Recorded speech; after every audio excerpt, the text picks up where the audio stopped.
Hello students, स्वागत है आपका पाई क्लासेस में। आज का टॉपिक क्लास 9 के लिए वर्कशीट नंबर 23 कह रहा है। हेलो बच्चों, आज हम कार्तीय पद्धति के बारे में चर्चा करेंगे। तो टॉपिक है हमारा वो है कार्तीय पद्धति। देखो, कार्तीय पद्धति क्या होती है इसके बारे में समझते हैं। कहता है आपको संलग्न कक्षा, संलग्न यानी ये जो क्लास दे रखी है में रमेश को ढूंढना है। तो आपके सामने 3 स्थितियाँ होंगी। नंबर 1, यदि आप रमेश को जानते हो तो पहचान लोगे। यदि आप रमेश को नहीं पहचानते तो उसको कैसे ढूंढेंगे, मेन चीज़ तब है। इस स्थिति में आपको किसी से पूछना पड़ेगा। तो आपको कोई बच्चा आप पूछोगे कि रमेश कहाँ है, तो बच्चा आपको किस तरीके से बताता, मान लो इस तरह से बताता है कि यदि आपको ये बताया जाए कि रमेश दूसरी पंक्ति यानी रो, दूसरी पंक्ति यानी क्षैतिज रेखा, जो क्षैतिज रेखा होती है हमारी वो इस तरह से होती है ये, ठीक है। तथा तीसरे स्तंभ यानी कॉलम यानी ऊर्ध्वाधर रेखा जो होती है वो लंबी रेखा होती है इस तरह से, को प्रतिच्छेद करने, अब ये जो रेखाएं इनको जो प्रतिच्छेद करने वाला जो बिंदु है वो ये, तो यहाँ पर रमेश बैठा है। तो हम जब ये प्रतिच्छेद करेगा तो हम आसानी से उसको ढूंढ लेंगे। तो क्या कहता है, अतः किसी बिंदु की स्थिति को जानने के लिए 2 दिशाओं की आवश्यकता पड़ती है, एक क्षैतिज रेखा और एक ऊर्ध्वाधर रेखा, यानी एक लेटी हुई और एक खड़ी। आइए अब इसे विस्तार से जानते हैं। तो यही चीज़ इन्होंने बता रखी है कि वो कहाँ पर था, वो दूसरी पंक्ति यानी जो पहला जो है ये पंक्ति के लिए होता है, यानी ये क्षैतिज रेखा के लिए होता है और ये रो के लिए होता है। तो 2 और 3 उसकी पोजीशन हमारी आ गई। नेक्स्ट आगे कहता है कार्तीय पद्धति। कार्तीय पद्धति क्या होती है, कहता है इस पद्धति के द्वारा किसी बिंदु की स्थिति को एक तल में दर्शाया जाता है। तल यानी कि किसी भी प्लेन सरफेस पर, वो दीवार भी हो सकती है, वो फर्श भी हो सकता है, वो पेपर भी हो सकता है, ग्राफ पेपर भी हो सकता है। इस पद्धति की खोज रने रने डकार्ट फ्रांसीसी भाषा, रने डकार्ट जो है फ्रांसीसी भाषा में लिखा हुआ है, एक फ्रांसीसी गणितज्ञ ने की थी। ये एक नंबर का क्वेश्चन यहाँ पर एमसीक्यू बन सकता है, तो इसको भी ध्यान रखना। भौतिकी विज्ञानी, शारीरिक विज्ञानी और दार्शनिक द्वारा की गई थी। ये जो थे गणितज्ञ थे, भौतिक विज्ञान के थे, शारीरिक क्रिया विज्ञान के थे और दार्शनिक भी थे ये, जिन्होंने करी थी।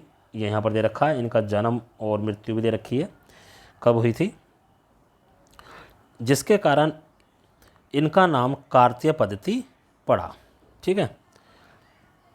आगे इन्होंने बीजगणित तथा रेखागणित को मिलाकर इस नई पद्धति का निर्माण किया। तो ये तो होगी हमारी कार्तीय पद्धति। इस पद्धति में एक बिंदु को 2 परस्पर लंबवत प्रतिच्छेद करने वाली रेखाओं के संदर्भ में दर्शाया जाता है। एक बिंदु को, और उसे क्या बोलते हैं, निर्देशांक बिंदु। अभी आगे पता चलेगा। क्षैतिज रेखा होती है एक ये वाली और एक ये वाली होती है, इसको हम एक्स अक्ष बोलते हैं, ठीक है, और इसको हम वाई अक्ष बोलते हैं दूसरे वाली को, ठीक है। एक्स अक्ष और वाई अक्ष, एक्स अक्ष पर भुज होता है और वाई अक्ष पर हमारी कोटि होती है, ठीक है। अब देखो समझते हैं, ये रहा कार्तीय तल को समझते हैं। ये जो ग्राफ पेपर आपको दिखाई दे रहा है, इस ग्राफ पेपर को ध्यान से समझो। ये जो लाइन आ रही है ये वाली, ये देखो, ये हमारा है एक्स अक्ष और दूसरी वाली जो ये आ रही है ये हमारा है वाई अक्ष, ठीक है। तो ये एक्स अक्ष और वाई अक्ष होते हैं, जहाँ ये मिलते हैं इसको हम मूल बिंदु कहते हैं। और मूल बिंदु यानी ओरिजिन, ओरिजिन यानी मूल बिंदु। इसमें एक्स की वैल्यू और वाई की वैल्यू दोनों की 0 0 होती है। इधर पॉजिटिव वैल्यू होती है एक्स की, इधर वाई की पॉजिटिव वैल्यू, इधर एक्स की नेगेटिव वैल्यू और इधर वाई की नेगेटिव वैल्यूज। ये पेपर को 4 भागों में बांटता है, जिसको प्रथम फर्स्ट चतुर्थांश, सेकंड चतुर्थांश, थर्ड और फोर्थ चतुर्थांश बोलते हैं।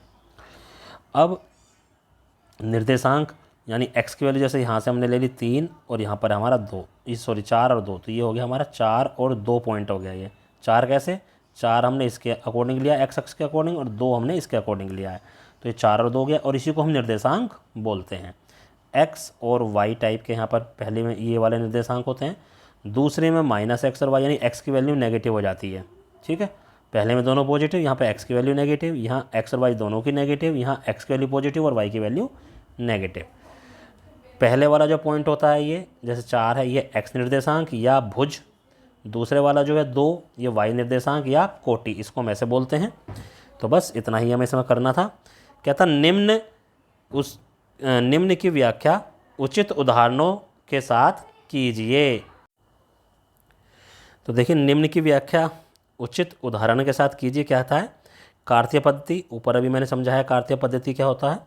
कार्तीय तल, जिस भी तल में हम ये ग्राफ बनाते हैं, ये लाइंस बनाते हैं एक्स एक्स वाई एक्स, जैसे ग्राफ पे बना रखा है, तो इसको हम कार्तीय तल बोलते हैं। निर्देशांक, जहाँ पर हमारे दो क्षैतिज रेखा और ऊर्ध्वाधर रेखा एक दूसरे को प्रतिच्छेद करती हैं, उसको हम बोलते हैं निर्देशांक बिंदु। और निर्देशांक अक्ष होते हैं, जैसे ये एक्स अक्ष और वाई अक्ष, ठीक है। ये हमारे निर्देशांक के अक्ष होते हैं। निर्देशांक बिंदु जहाँ क्षैतिज रेखा और ऊर्ध्वाधर रेखा हमारी एक दूसरे को कट करती हैं, वो यहाँ पर भी कट कर सकती हैं, ये यहाँ पर भी कट कर सकती हैं। जितने बिंदु आपको दिखाई दे रहे हैं ये सब निर्देशांक बिंदु। चतुर्थांश, एक्स अक्ष और वाई अक्ष तल को जिन चार भागों में बांटते हैं उनको हम चतुर्थांश बोलते हैं, ठीक है। अब देखो ये कौन कौन से चतुर्थांश, दोनों पॉजिटिव हैं, तो ये आ गया हमारा फर्स्ट में, पहला नेगेटिव है, दूसरा पॉजिटिव है, ये आ गया हमारा सेकंड में, ठीक है। वैसे ये एक्स अक्ष पर आएगा, क्योंकि यहाँ वाई की वैल्यू जो है 0 है। ये थर्ड में नहीं, पहला पॉजिटिव है दूसरा नेगेटिव है, तो ये हमारा फोर्थ में आ जाएगा। जो पहला पॉजिटिव और ये आ गया हमारा फोर्थ में, ये थर्ड में, ये तो मूल बिंदु हैं हमारे। ये एक्स पॉजिटिव और वाई नेगेटिव, ये हो गया हमारा फोर्थ, और ये हमारा हो गया सेकंड। तो इस तरह से आप इस वर्कशीट को आसानी से कर सकते हो। हमने इसमें सारा ये कार्तीय तल, कार्तीय पद्धति हमने समझी है। उम्मीद करता हूँ आपको ये समझ में आ गया होगा। ये क्वेश्चन आप अपनी कॉपी में साफ साफ करिए ग्राफ के पेज पर, और अपने टीचर को व्हाट्सएप पर सेंड करिए। धन्यवाद।